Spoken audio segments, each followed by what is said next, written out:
नमस्कार, स्वागत है आपका हमारे चैनल पर। मैं हूं आपके साथ शिप्रा सैनी। कांग्रेस शासित राज्य राजस्थान में संकट गहरा गया है। जिस तरह से राजस्थान में दरअसल विधायकों ने बगावत कर दी है और गहलोत सरकार अब खतरे में नजर आ रही है। बड़ी खबर जो राजस्थान से सामने आ रही है, लगभग 100 विधायकों ने विधानसभा स्पीकर सीपी जोशी को अपना इस्तीफा सौंप दिया है। जिस तरह से कांग्रेस में राष्ट्रीय अध्यक्ष पद को लेकर चुनाव की प्रक्रिया शुरू हो चुकी है और इस बीच ये खबर सामने आई थी कि दरअसल अब राजस्थान में जो सचिन पायलट हैं उन्हें मुख्यमंत्री बनाया जा सकता है। लेकिन इसी को लेकर अब विधायकों ने ये बगावत की है, जहां बताया जा रहा है कि 100 विधायकों ने विधानसभा स्पीकर सीपी जोशी को अपना इस्तीफा सौंप दिया है।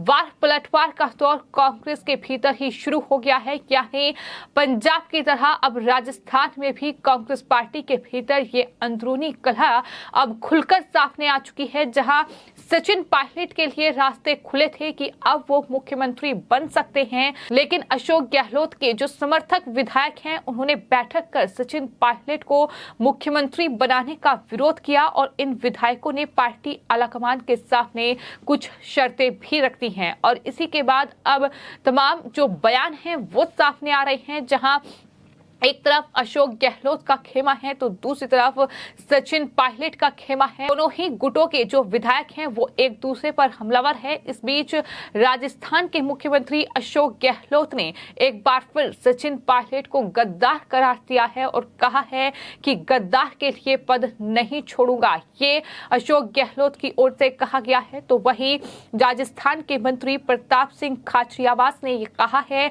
कि एक अशोक गहलोत को बनने में 50 साल लगते हैं। और इस पूरी अंदरूनी कलह के बीच अब खबर ये भी सामने आ रही है कि कांग्रेस आलाकमान यानी कांग्रेस की अंतरिम अध्यक्ष सोनिया गांधी ने इन दोनों ही नेताओं को दिल्ली तलब किया है। सचिन पायलट को दिल्ली बुलाया गया है तो वहीं अशोक गहलोत को भी दिल्ली तलब किया गया है और पूरी डिटेल जो है वो सोनिया गांधी को अशोक गहलोत देने वाले हैं कि आखिर किस तरह का ये राजनीतिक संकट है जो राजस्थान में गहलोत सरकार पर आ चुका है। क्योंकि हम ये लगातार पिछले 2 साल से देख रहे हैं कि किस तरह से राजस्थान में अशोक गहलोत के मुख्यमंत्री बनने के बाद अशोक गहलोत और सचिन पायलट दो खेमों में कांग्रेस पार्टी बटी हुई है और वक्त वक्त पर ये अंदरूनी कलह सामने आई है। जब सचिन पायलट की ओर से अशोक गहलोत पर निशाना साधा गया है तो वहीं अशोक गहलोत ने भी इससे पहले भी सचिन पायलट को गद्दार करार दिया है। लेकिन इन सब के बीच बीजेपी ने अब कांग्रेस पार्टी की भारत जोड़ो यात्रा पर तंज कसते हुए ये कहा है कि कांग्रेस पार्टी को पहले दरअसल कांग्रेस को जोड़ने की जरूरत है और उसके बाद वो भारत जोड़ो यात्रा निकाले। इस तरह से बीजेपी लगातार तंज कस रही है। लेकिन सवाल यही है कि किस तरह से राजस्थान में अब कांग्रेस पार्टी खुद को संभाल पाएगी, क्योंकि फिलहाल राजस्थान में अब कांग्रेस पार्टी सत्ता में है और वहां सरकार खतरे में नजर आ रही है। पार्टी के 100 विधायक जिन्होंने इस्तीफा सौंपा है ये अशोक गहलोत के खेमे के विधायक हैं। इनकी तमाम शर्तें हैं। शर्त ये है कि अगर कांग्रेस पार्टी का राष्ट्रीय अध्यक्ष जो है वो अशोक गहलोत को बनाया जाता है तो वहां राजस्थान में अशोक गहलोत के खेमे के ही किसी नेता को मुख्यमंत्री बनाया जाए। इनकी शर्त ये है कि उन्हें सरकार में तवज्जो मिले। ये तमाम शर्तें रखते हुए इस तरीके से ये इस्तीफा सौंपा गया है। सचिन पायलट मुख्यमंत्री ना बनाए जाए ये उनकी तरफ से कहा जा रहा है और इसी को लेकर ये पूरा राजनीतिक संकट है जो फिलहाल राजस्थान में देखने को मिल रहा है। लेकिन सवाल यही है कि अगर अशोक गहलोत कांग्रेस पार्टी के राष्ट्रीय अध्यक्ष बनते हैं तो फिर राजस्थान में कैसे कांग्रेस पार्टी की जो सत्ता है वो संभल पाएगी। क्योंकि एक तरफ अशोक गहलोत के खेमे के जो विधायक हैं वो खासा नाराज हैं कि सचिन पायलट को मुख्यमंत्री बनाने की कवायद शुरू हुई, लेकिन अब वो रास्ते भी उनके लिए बंद होते दिखाई दे रहे हैं। इस बीच अमित मालवीय जो कि बीजेपी आईटी सेल प्रमुख हैं, उनका ट्वीट सामने आया है। उन्होंने कांग्रेस पार्टी पर हमला बोला है और लिखा है कि पुत्र अगर नालायक निकल जाए तो अशोक गहलोत जैसे दरबारी भी खीस निपोड़ने लगते हैं। राजस्थान में बगावत से पहले गहलोत सोनिया गांधी के विश्वसनीय माने जा रहे थे, लेकिन अब गांधी परिवार और अशोक गहलोत के बीच इस अविश्वास की खाई को भर पाना बेहद मुश्किल है। ये एक वंश के लुप्त होने की कहानी है। इस तरह से अमित मालवीय की ओर से ये ट्वीट किया गया है और तमाम अलग अलग नेताओं के बयान सामने आ रहे हैं। और फिलहाल जो बड़ी खबर है वो यही है कि सचिन पायलट आज दिल्ली जाएंगे। अशोक गहलोत को भी आलाकमान ने दिल्ली बुलाया है। अशोक गहलोत के दिल्ली जाने का समय अभी तय नहीं हुआ है।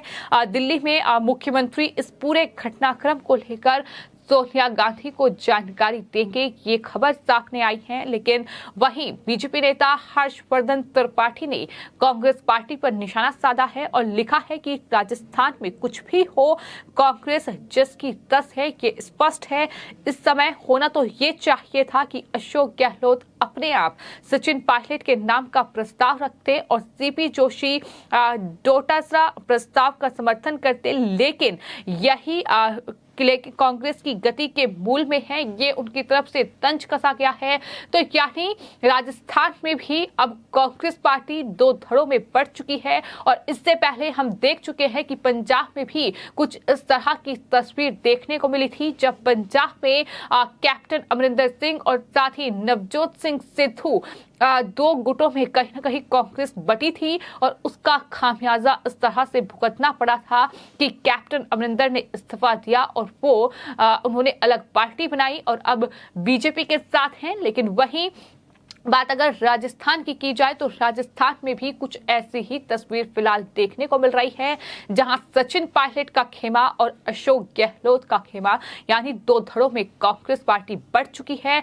अगले साल राजस्थान में विधानसभा चुनाव होने हैं और उससे ठीक पहले इस तरीके का राजनीतिक संकट कांग्रेस पार्टी पर राजस्थान में मंडरा गया है। विधायक यहां तक कह रहे हैं कि अगर अब राजस्थान के मुख्यमंत्री अशोक गहलोत नहीं रहे तो फिर उनकी कभी वापसी नहीं होगी और कांग्रेस पार्टी के लिए भी बहुत बड़ा नुकसान होगा। यानी वो भी बखूबी तरीके से मानते हैं कि कांग्रेस पार्टी राजस्थान में खतरे में है।